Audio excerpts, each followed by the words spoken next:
Yo, what's going on, guys? Krispy Flakes. Just for today's video, we got my man Peg Gaming here. I did a video on his a few months ago, and this dude is freaking blown up, man. Like, shout out to Peg Gaming. Dude, you've been making some really good content and everything, and your videos have, your channel itself has been taking off, so definitely keep that going.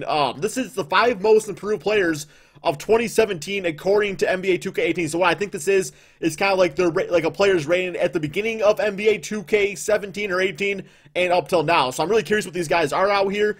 So let's check it out, guys. Link to Peg Gaming's channel in the description below.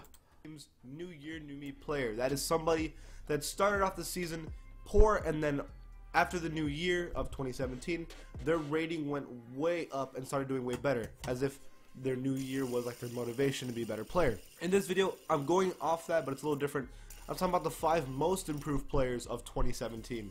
So players that had a rough rating, the 5 best players that had a rough rating from the start of 2017, so January 4th of 2017, that was the first roster update of 2K17. Okay. And then now to January 4th, actually. Wow, it's been exactly a year.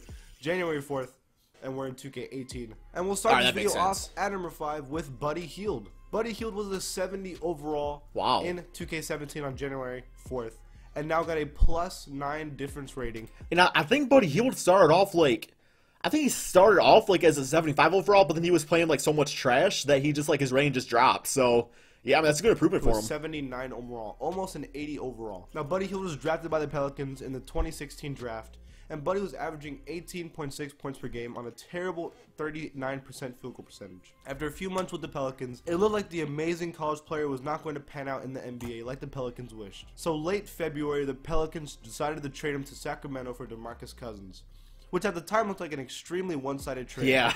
I assume Buddy used this fuel because he's now averaging 13.5 points per game with the Kings for the year, and in time, he could be a pretty good player. Currently, he's the 2nd best player. If you were a Kings fan, let me know in the comment section below. Like, in hindsight, are you good with that trade, or are you still kind of salty about Boogie leaving? On the Kings. At number 4, it is Aaron Gordon.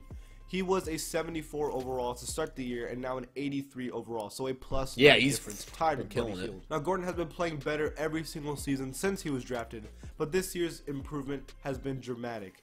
He is now considered the best player on the Magic, and he's only 22 years old. He's averaging 18.8 points per game for the new season, when before he was only averaging 12.7, and shooting one of the best 3-point field goal percentages in the league, which is probably the reason for his recent success. Gordon has never averaged 30% for 3 his whole career, and now he's averaging 40%. Wow. At number 3 is Nikola Jokic. I said it right this time. Not Jokic, Jokic. I got it right, I promise. He was a 79 overall, and now a +10 to an 89 overall. All Jokic really needed to do was get comfortable with his game, because in the year of 2016, Jokic just averaged 10 points a game. And now in 2017, he increased in every single statistical category. And now is the biggest reason why the Nuggets might make the playoffs in the West. Jokic has made himself into being one of the best passing big men in the league, and increased his rebounding dramatically. Now he averages 16.2 points per game for the season, which is really good.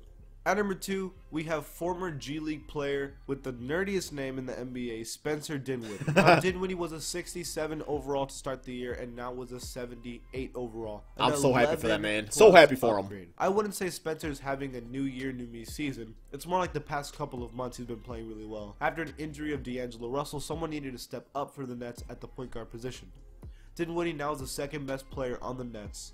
To start the year, he was averaging 7 points a game, and since then, he has been averaging about 13 points a game. He also just hit a game winner last night, and he's only 24 years old in his 2nd season.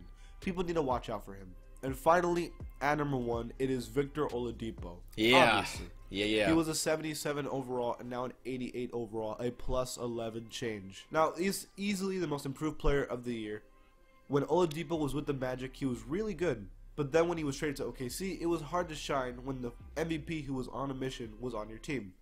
Now that Oladipo has his own team, with the Pacers, he has been balling out. He has since been averaging 25 points per game for the new season, when before he was averaging 16 a game. He has been injured for the past couple games, but he will be back soon. And that's it for this video, guys. There were other players like Clint Capella, but those guys didn't make the list. Who did I miss? Fair enough. In the comments below. If you like my channel, please give my channel a sub, and I'll see you guys next time. All right, who do you guys think is going to be making this list next year? I think one guy that I have a pretty good feeling about is Dennis Smith Jr. I think right now he's like a 76 overall player. The way he's been playing on the Mavericks, I think he will probably be at least an 82 overall next season. I feel like if Julius Randle finds the right situation, he could become like, I know he's 79 right now, could become like an 84, 85, depending on if he finds a good situation or not. Maybe a guy like Frank Ntilikina on the Knicks, you know, he's like a 74 overall right now. If he just like improves a little bit, he could like get himself like 79, maybe the low 80s possibility. Let me know in the comment section below, guys, what guys you think is out there. Anyway, go check out Pat Gaming. Link to his channel in the description below. Like I said, he's been killing the YouTube game as of late. Always has good quality content.